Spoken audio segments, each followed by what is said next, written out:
Chapter 3. Abigail sat down when Mayor Gregory Jenkins offered her a seat. I apologize for not scheduling an appointment, but this could not wait. I understand, Mayor Jenkins nodded. To be quite honest, I would rather see you barge in here than any of those protesting nutjobs out front. Now, what can I do for you? I have a theory about the source of the global climate changes. Most people are assuming that the weather is what's causing the changes of the Earth. The sun heats the atmosphere, heats the Earth, melts the ice, etc. But I do not believe this to be true. I have found hotspots located around the globe, areas that are degrees higher than areas around them, with a distinct radius of temperature that drops as distance increases away from them. They are not uniformly spaced and vary in intensity of heat. What if the Earth was the primary contributor to heating up the atmosphere, and not the sun's rays? What if the hotspots are caused by inner Earth molten lava surfacing? Also, the receding coastal boundaries? This is not natural based off of rising temperatures. Perhaps the ocean bottom is shifting, also caused by subsurface activity, which could better explain ocean levels changing. Mayor Jenkins leaned back in his chair and raised his eyebrows. Miss Winthrop, you know that I respect you and hold your research in the highest regard. But if I call up Washington and tell them that the Earth is acting up, I can kiss my political career goodbye. I can see that you're tired, and I know that you want to have the answers, but the Earth has never behaved in the manner to which you explain. Why would it start now? The temperatures have also never jumped 13 degrees in 1 week before, and the ocean never started swallowing up land before. This is not simply the world getting hotter from global warming. There is something causing this change. We need to investigate these hotspots if we ever want to understand what is happening so we can reverse the effects. Can anybody vouch for this research? Has anybody verified your findings? What about your research partner? What is his name? Peter? Todd Peters. He passed away 2 days ago from the heat, but he believed in me. Taken by the news that Todd had passed. Oh, Abigail, you're grief-stricken. You're looking for answers that are not reasonable, just to find answers. You have been an asset to this city for over a decade. Do not throw your career away on this nonsense. Please, the city has suffered enough. Abigail stood and walked to the door, turning to face the mayor just before leaving to have the last word. Science is about exploring all the possibilities. Ignorance is only exploring what you want to believe is possible. Abigail exited City Hall and was met with the harsh heat as if she had just stepped into a preheated oven. All of the protesters from earlier had abandoned their post and were huddled underneath a large oak tree on the front lawn of the government center. Abigail paused and contemplated where she could resume her research. She was not going to give up her pursuit, but she knew she needed more evidence.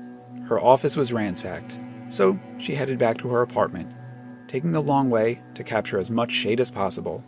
When she arrived at home, Abigail immediately turned on the news to see if any other theories were arising, perhaps aiding in hers. The death toll is rising, reported a news anchor. The horrific images you're about to see were taken moments ago in Rome, where an unlikely monsoon struck, killing up to 3,000 people. The monsoon struck overnight, causing floods and swallowing homes. Abigail changed the channel. Atlanta, Georgia, where wave after wave of hurricane has left the city devastated.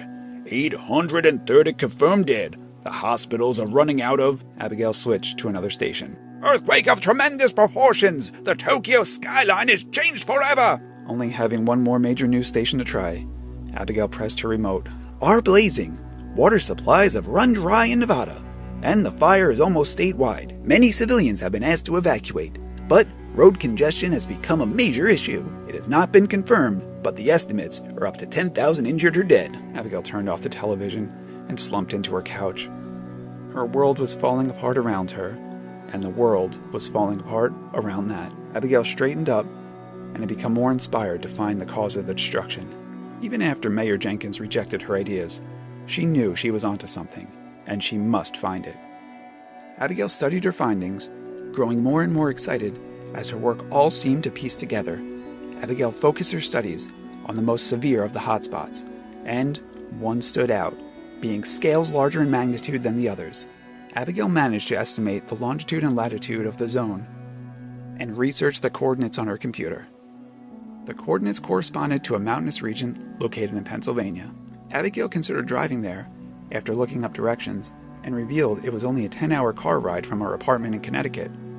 Abigail knew She was going to go there to investigate, but wanted to make sure she was fully prepared with her research first. She browsed the internet for any information regarding the region and checked her resources of published research papers. To her surprise, there was a plethora of information of various researchers, all focused on abnormal activity. One article claimed that airplanes had mysteriously crashed in the area where no mechanical failure was evident. An environmental researcher published that multiple species of previously thought to be extinct deciduous trees had emerged in the region in vast numbers. Abigail then stumbled on an archive of newspaper articles on animal attacks in the mountains, claiming that animal-related deaths in the country are highest in a 20-mile radius from Pennsylvania State Park. Abigail looked up the coordinates of the park, and as she expected, the park was in the vicinity, a mere 15 miles of her hotspot. As Abigail continued reading, the name of one research group kept surfacing, the Researchers of the Ever-Natural Evolving World. Abigail researched the group, and they were based out of the mountain region. This had to be more than coincidental.